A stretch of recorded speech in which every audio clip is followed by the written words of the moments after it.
क्या आप सामने वाले के विचार पढ़ सकते हैं? किसी के विचार पढ़ना कोई मुश्किल काम नहीं है। आप इस काम को जितना कठिन समझते हैं, ये दरअसल उससे बहुत आसान है। शायद आपने इस बारे में ठीक से सोचा नहीं है, परंतु ये सच है कि आप हर दिन दूसरों के विचार पढ़ते हैं और आप अपने खुद के विचारों को भी पढ़ते हैं। हम ऐसा किस तरह करते हैं? ऐसा अपने आप होता है और हम रवैये के मूल्यांकन से ऐसा कर पाते हैं। कुछ बातें ऐसी हैं जिन्हें कहने के लिए शब्दों का इस्तेमाल नहीं करना पड़ता, जैसे मैं आपको पसंद करता हूँ, या मैं आपसे नफरत करता हूँ, या मैं समझता हूँ कि आप महत्वपूर्ण हैं, या महत्वहीन हैं, या मैं आपसे ईर्ष्या करता हूँ, या मैं अपने काम को पसंद करता हूँ, या मैं बोर हो चुका हूँ, या मैं भूखा हूँ।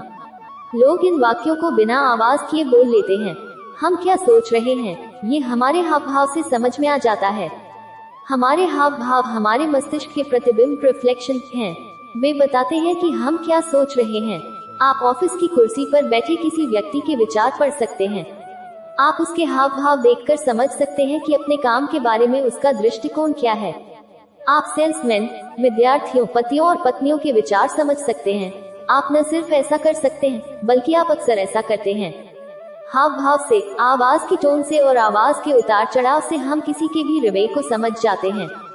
भाषा के जन्म से पहले करोड़ों सालों से इंसान सिर्फ आवाज और इशारों और हाव भाव से अपनी बात कहता आया है।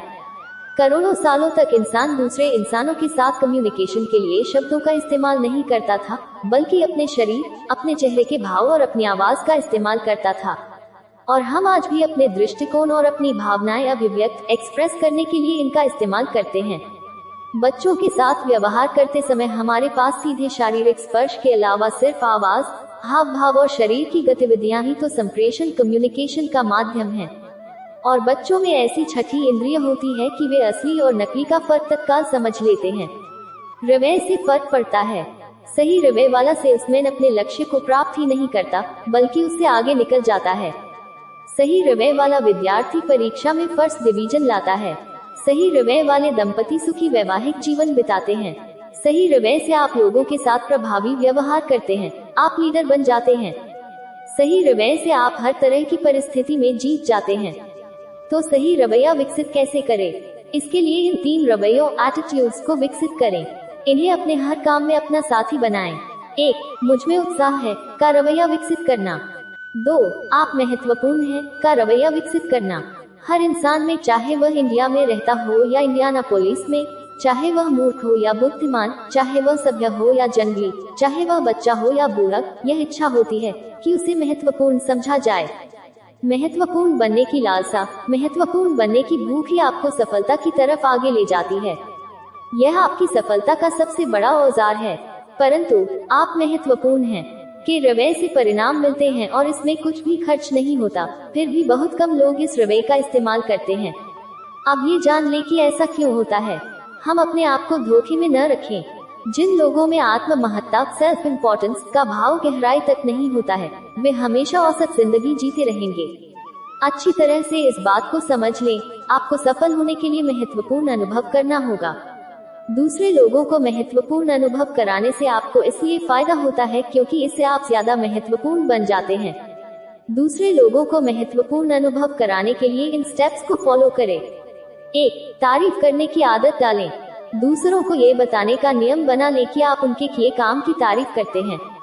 कभी भी किसी को भी यह महसूस न होने दें कि आप उसके काम को रूटीन काम मान रहे हैं। गर्मजोशी से, सच्ची मुस्कुराहट के साथ तारीफ करें। मुस्कुराहट से दूसरों को पता चलता है कि आप उनकी तरफ ध्यान दे रहे हैं और आप उन्हें देखकर खुश हुए हैं। 2. लोगों का नाम लेने की आदत डालें।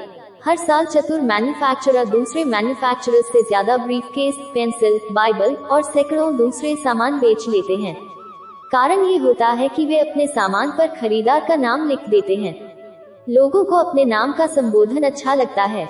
जब किसी का नाम लिया जाता है तो उसे ऐसा लगता है जैसे उसके कानों में शहद घोल दिया गया हो।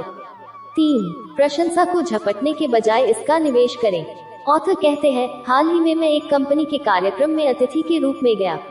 उस शाम डिनर के बाद कंपनी के वाइस प्रेसिडेंट ने 2 डिस्ट्रिक्ट मैनेजर्स को पुरस्कार देने की घोषणा की। इनमें एक पुरुष था और दूसरी महिला थी। इन दोनों ही मैनेजर्स के संगठनों ने उस साल सर्वश्रेष्ठ प्रदर्शन किया था। फिर वाइस प्रेसिडेंट ने इन मैनेजर्स से कहा कि वे 15 मिनट में लोगों को ये बताएं कि उनके संगठनों ने ये काम इतनी अच्छी तरह कैसे किया। पहले डिस्ट्रिक्ट मैनेजर ने यह जताया जैसे उसके प्रयासों से और केवल उसके प्रयासों से ही उस संगठन की बिक्री इतनी बड़ी है। उसके भाषण में बार बार इस तरह के वाक्य आ रहे थे, जब मैंने काम संभाला तो मैंने ये किया, मैंने वह किया, जब मैं आया तो हर चीज गड़बड़ थी, परंतु मैंने सब कुछ ठीक ठाक कर दिया। यह आसान नहीं था, परंतु मैंने परिस्थिति का अध्ययन किया और मैंने निश्चय किया कि चाहे जो हो, मैं सफल होकर दिखाऊंगा। उसके बोलते समय उसके संगठन के सेल्समैनों के चेहरे पर निराशा साफ दिख रही थी।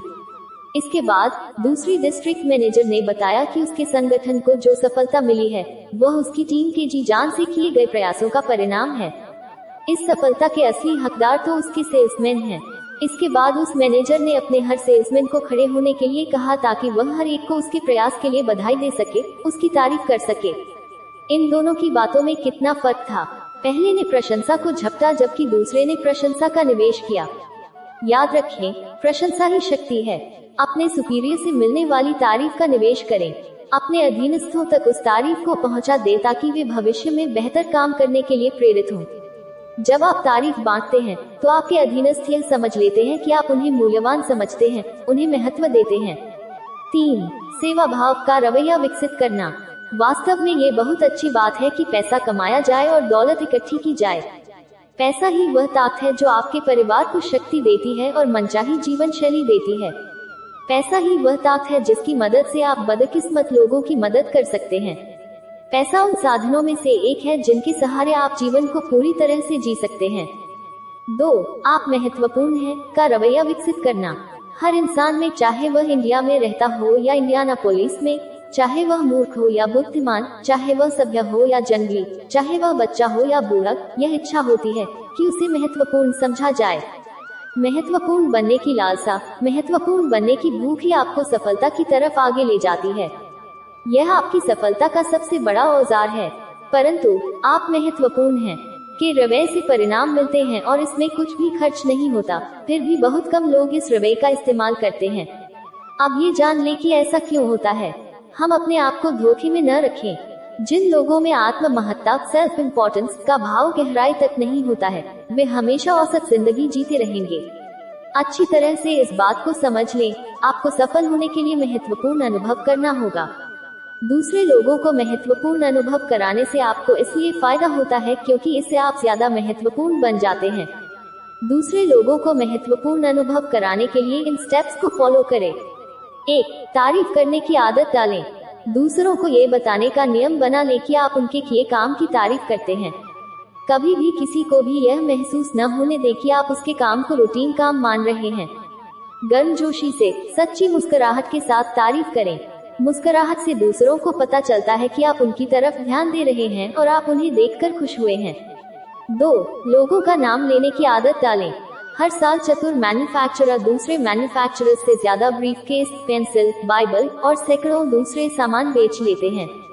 कारण ये होता है कि वे अपने सामान पर खरीदार का नाम लिख देते हैं। लोगों को अपने नाम का संबोधन अच्छा लगता है। जब किसी का नाम लिया जाता है तो उसे ऐसा लगता है जैसे उसके कानों में शहद घोल दिया गया हो। 3. प्रशंसा को झपटने के बजाय इसका निवेश करें। ऑथर कहते हैं, हाल ही में मैं एक कंपनी के कार्यक्रम में अतिथि के रूप में गया। उस शाम डिनर के बाद कंपनी के वाइस प्रेसिडेंट ने 2 डिस्ट्रिक्ट मैनेजर्स को पुरस्कार देने की घोषणा की। इनमें एक पुरुष था और दूसरी महिला थी। इन दोनों ही मैनेजर्स के संगठनों ने उस साल सर्वश्रेष्ठ प्रदर्शन किया था। फिर वाइस प्रेसिडेंट ने इन मैनेजर्स से कहा कि वे 15 मिनट में लोगों को ये बताएं कि उनके संगठनों ने ये काम इतनी अच्छी तरह कैसे किया।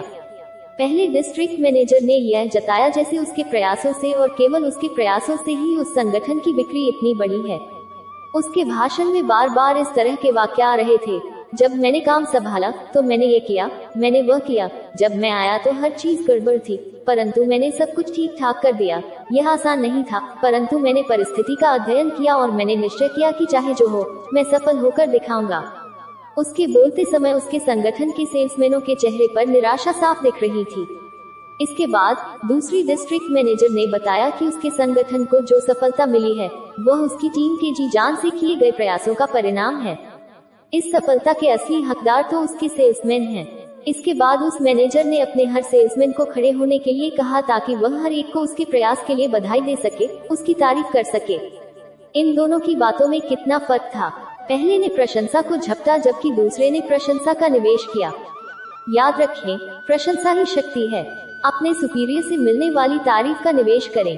अपने अधीनस्थों तक उस तारीफ को पहुंचा दें ताकि वे भविष्य में बेहतर काम करने के लिए प्रेरित हों। जब आप तारीफ बांटते हैं तो आपके अधीनस्थ यह समझ लेते हैं कि आप उन्हें मूल्यवान समझते हैं, उन्हें महत्व देते हैं। 3. सेवा भाव का रवैया विकसित करना। वास्तव में ये बहुत अच्छी बात है कि पैसा कमाया जाए और दौलत इकट्ठी की जाए। पैसा ही वह ताकत है जो आपके परिवार को शक्ति देती है और मनचाही जीवन शैली देती है। पैसा ही वह ताकत है जिसकी मदद से आप बदकिस्मत लोगों की मदद कर सकते हैं।